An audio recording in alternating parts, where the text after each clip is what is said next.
Bonjour tout le monde, sport branché, ici c'est Jérôme Pono, on est de retour et comme d'habitude, je vous dis bienvenue pour une nouvelle vidéo du jour avec tout de même les pronostics pour ce mercredi 15 janvier. Comme chaque semaine, je vous partage mes avis sur les différents championnats majeurs, que ce soit Bundesliga, Premier League, La Liga, Serie A, des vidéos du jour. Donc c'est comme ça l'équipe. Si vous êtes nouveau ici, crois-moi, c'est le moment opportun de vous abonner. Abonnez-vous pour rater aucune de nos prochaines contenus puisqu'en ce moment on cartonne et surtout on propose de la qualité. Ça a été tout de même des bons résultats, donc n'hésitez pas à le faire. Et comme d'habitude, comme je le dis si souvent, si vous voulez plus de pronostics, plus de prédictions, crois-moi, c'est le Telegram de Jérôme Pono qu'il faut rejoindre. C'est un groupe dans lequel il y a plus de 4000 abonnés l'équipe. Je publie régulièrement, que ce soit des avis buteurs, des pronos safe, des pronos grosses cotes et surtout des pronos bonne confiance. N'hésitez pas à le faire, il se trouve en commentaire épinglé ou dans la description de la vidéo. Newcastle Wolverhampton, alors c'est pour moi une affiche qui s'annonce tout de même déséquilibrée de par la dynamique, le classement et surtout les cotes. Du côté de Newcastle, après un début de saison plutôt compliqué, on a su constater ça. Ça retrouve un regain de forme l'équipe, une très belle dynamique. Sur les 5 derniers rencontres, c'est 5 victoires consécutives, que ce soit en FA Cup ou en championnat. Une équipe qui retrouve une forme étincelante avec la présence de Gordon et surtout d'Alexander Isak qui ne cesse de planter dans les rencontres. Face à cette équipe de Wolverhampton qui pour moi se retrouve bien mieux en ce moment puisque ça a connu un moment compliqué. C'était les 4 défaites consécutives, mais jusque là en ce moment les 5 derniers rencontres ça reste bien plus mieux. 3 victoires, 1 nul, 1 défaite. Mais pour moi, c'est une affiche qui part déséquilibrée. Newcastle, l'équipe, ça reste extrêmement bon offensivement avec un très bon Isaac. Donc, les cotes le prouvent puisque la victoire de Newcastle est cotée à 1,35. Donc, pour notre pronostic, on part sur le 1,5 but de Newcastle. Newcastle à domicile et qui, surtout face à une équipe de Wolverhampton qui encaisse pas mal, déjà 45 buts encaissés.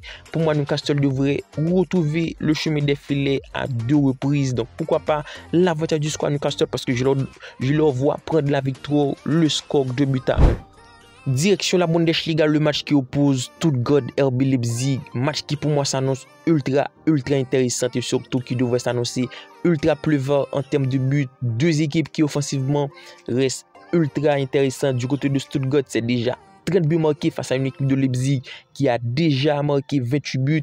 Donc pour moi, l'équipe, ça va être un match animé, un match qui va partir dans tous les sens. Les cotes restent plutôt intéressantes puisque la victoire de Stuttgart 2,07, le match nul à 3,60 et la victoire de Leipzig 3,35. Donc plutôt intéressante. Deux équipes qui au niveau de l'état de forme sortent d'une victoire. Ça a été pour de la victoire 4 buts à 2 du côté de Leipzig face à cette équipe de Werder Bremen et Stuttgart là sur la portée 1 but à 0. Donc il y a le retour de Undav du côté de Stuttgart l'équipe. Pour moi, il devrait y avoir du but. C'est un match à but. Les deux équipes marquent. Les deux équipes retrouvent le chemin des filets. Un pronostic qui pour moi devrait se valider. Ça a été le cas sur les 4 dernières rencontres de Stuttgart, Leipzig et pourquoi pas maintenant. Donc le score pleuve. Un score tout de même à l'avantage de cette équipe de Stuttgart à domicile. 3 buts à 2. On reste en Bundesliga avec un match bien plus déséquilibré. Bayern Munich au Hoffenheim, les cotes le prouvent quand je dis déséquilibré puisque la victoire de Bayern 1,10, le nul à 10,25 et la victoire de Hoffenheim à 18,75 du côté de Bayern Munich.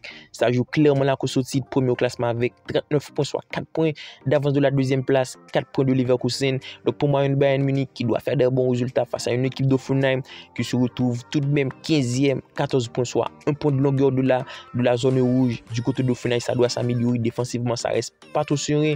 29 buts encaissés pour 20 buts marqués. Donc pour moi, face à une équipe de Bayern Munich qui au niveau de l'état de forme sort d'une victoire 1-0 contre Mönchengladbach, la 3e victoire consécutive, ça doit enchaîner des bonnes performances. Et pour moi, avec le retour de Kane dans l'effectif et surtout Musiala qui sera de la partie, ça va être un match qui va se plier dès les premières minutes de jeu, pourquoi pas la première mi-temps. Donc pour moi, Bayern Munich gagnant, plus 2,5 buts face à une équipe d'Hoffenheim qui montre pas mal de difficultés défensivement. Et pour moi, ça devrait être un match net et sans bavure pour la victoire de Bayern Munich. Le score, comme vous pouvez le constater, 4 buts à 0. Direction la Serie A, Inter de Milan Bologne, match qui s'annonce tout de même déséquilibré. Mais pour moi, du côté de Bologne, ça peut y avoir du répondant. Ça a su faire des résultats ultra intéressants. Que ce soit contre Roma, le match nul, c'est pour moi une équipe qui reste plutôt chiante.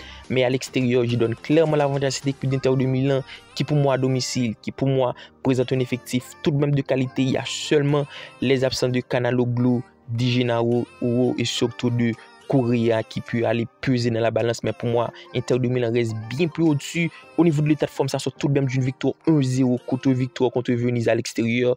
Donc 4 victoires, une défaite sur les 5 derniers rencontres face à une équipe de Bologne qui enchaîne tout de même des bonnes performances.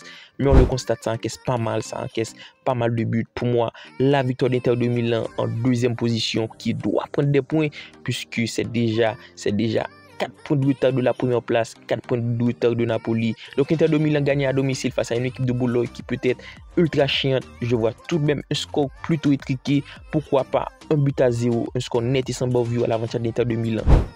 La dernière qu'on oppose, Leicester Crystal Palace, on se retrouve directement en Premier League. C'est un match dans lequel je m'attends clairement à voir pas mal de buts entre deux équipes qui jouent le bas du classement. Donc Leicester, c'est avant-dernier, 19e, 14 points au classement, et Crystal Palace 15e avec seulement 21 points.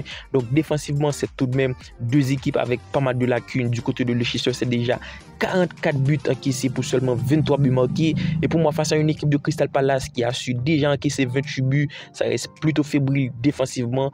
Les résultats le prouvent en ce moment du côté de Crystal Palace. Ça encaisse des buts, même si ça reste plutôt bon sur ses appuis. Donc 2 victoires, 2 matchs nuls, une défaite sur les 5 derniers rencontres face à une équipe de Crystal Palace en perdition. Après 4 défaites consécutives en coupe, ça a su prendre la victoire contre Queen Parks. Une très belle victoire, 6 buts à 2 pour prendre de la confiance. Donc pour moi, le plus de 2.5 buts reste un pronostic plutôt intéressant. Comme je disais tantôt, je m'attends clairement à avoir un match pléthore de buts avec deux équipes qui encaissent et qui surtout doivent prendre des points. Le plus de 2.5 buts, l'avantage du score, c'est l'équipe de Crystal Palace qui pour moi à l'extérieur peut le faire face à une équipe de Leicester qui présente pas mal de difficultés. Donc la victoire 2 buts à 1.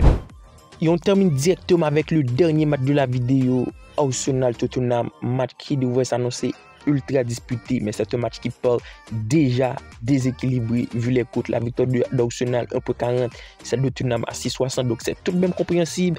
Du côté de Tottenham, il y a un pléthore d'absents: Bentancur, Ben Davies, Odobert, Richarlison, Romero, Udogie, Van de Ven et Vicario sont absents de l'équipe. Ça va être ultra compliqué. Il y a un absent 4 du côté d'Arsenal, c'est le cas de Bukayo Saka qui ne sera pas de la partie, donc surtout de Noameri. Donc 2 absents clés, donc ça fait tout de même équilibrer les choses. C'est la raison pour laquelle je ne vais pas prendre Arsenal les yeux fermés. L'équipe, ça reste tout de même une équipe plutôt compliquée. Les 3 derniers rencontres du côté d'Arsenal, un match nul, 2 défaites. Donc les absences de Bukayo Saka et Noameri font tout de même tort dans l'effectif. Donc on va essayer de prendre le but des deux équipes. C'est pour moi le pronostic qui paraît le plus évident, même si du côté de Tottenham ça reste ultra compliqué avec les absences, mais c'est une équipe qui retrouve régulièrement le chemin des filets. Et après la victoire contre Liverpool, je vous mets les deux équipements contre Arsenal Tottenham, un pronostic qui pour moi devrait se valider, même si je m'attends clairement à voir la victoire d'Arsenal. Je leur donne l'avantage du score, le score 3 buts à 1.